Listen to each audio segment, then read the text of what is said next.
Page 71, describe the role of the corporation in the U.S. version of capitalism. Please remember that capitalism is a sliding spectrum. It's not a one or the other. It's a shade of gray. And our American policy tends to fall over here somewhere. Laissez-faire is on the far right of that scale.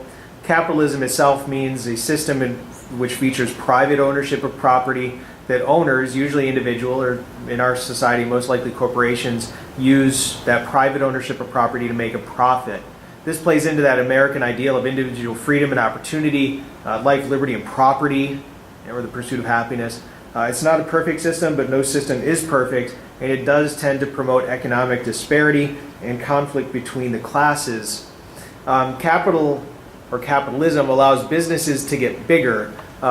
We use the stock market, and there's versions of stock markets in several different areas. And the stock market leads to large-scale investment. It leads to corporate mergers, which leads to monopolies, in which one corporation controls all the production of a product in a certain area. This, along with government policy, allows the development of massive corporations. For example, Rockefeller's Standard Oil is going to control 98% of oil production in the United States at its peak. Corporations are also going to be called monopolies, holding companies, trusts, management, big business. They have limited liability, which means if the company fails, the investors only lose what they invested. They don't lose everything, even if the company goes bankrupt. Corporations have free speech. They have rights to personhood. They're protected by contracts and due process clauses. They have equal protection, and they have personhood. And they have perpetual life, because when one leader dies, they just replace it. Corporations have legal rights of a person, oddly based on that post-Reconstruction interpretation of the 14th Amendment.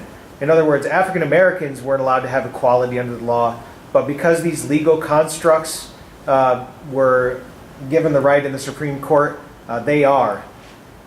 Limited liability, we already talked about that. They can raise massive revenue. Twitter, I believe, just went public and raised about $1.5 billion.